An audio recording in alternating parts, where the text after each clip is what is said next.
Le Flueja. Nom latin, Flueja virosa. Famille, Phylantacées. Nom commun, Flueja. Propriétés thérapeutiques. Astringente, aphrodisiaque, antidote, laxatif, cicatrisant, antipaludique, antioxydante, analgésique, anti-inflammatoire, antidiabétique, cytotoxique, sédative, ophtalmique, soporifique. Parties utilisées, racines, feuilles, bois, fruits. Distribution. On le trouve à travers les régions les plus sèches de l'Afrique, de la péninsule arabique au sous-continent indien, de la Chine, de l'Asie du Sud-Est au nord de l'Australie. Botanique. Le Flueja est un arbuste caduc, lisse, petit et grand, très ramifié, de 1 à 3 mètres de haut, parfois de 7 mètres de haut. Les feuilles sont de forme extrêmement variable, elliptiques ovales, obovales ou orbiculaires, de 2,5 à 10 cm de longueur, plutôt glauques en dessous et arrondies, obtuses ou pointues à l'extrémité. Les fleurs sont généralement portées sur des fascicules axillaires. Les fruits sont principalement petits, noirs ou blancs, secs et d'environ 3 à 5 mm de diamètre, comestibles et sucrés. Constituants. L'écorce contient 10% d'acide tannique et un alcaloïde.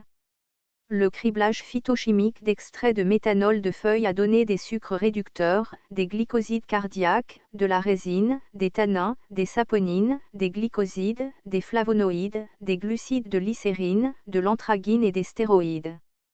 Utilisation culinaire. Le fruit est comestible lorsqu'il est suffisamment mûr. Il est juteux et sucré, mais avec une saveur légèrement amère. Médecine rurale. La plante est largement utilisée en médecine traditionnelle, utilisée dans le traitement de nombreuses affections différentes. Toutes les parties de la plante sont utilisées, mais la racine est considérée comme la partie la plus active.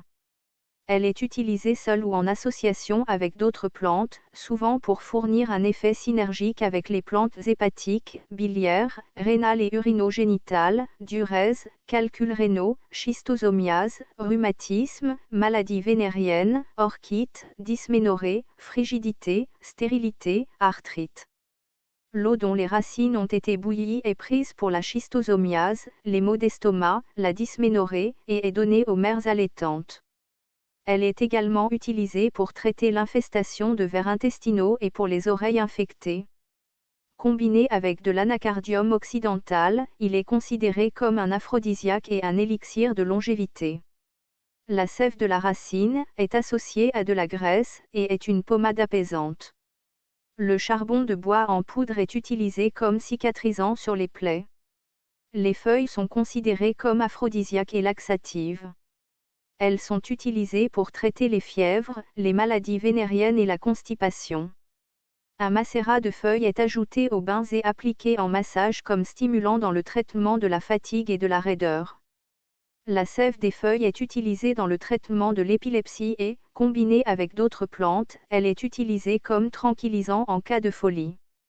La sève des feuilles, ou la feuille écrasée en pâte avec du tabac, est appliquée en externe pour détruire les vers dans les plaies.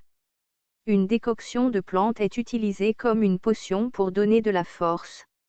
Le fruit, mélangé à des légumineuses, est consommé pour soulager les troubles digestifs. Les femmes mangeraient les fruits afin de favoriser la fertilité. Les racines et les feuilles sont utilisées pour l'impuissance sexuelle et la dysfonction érectile. Danger. L'écorce astringente est parfois utilisée comme poison pour les poissons, bien que la toxicité pour les poissons semble être faible.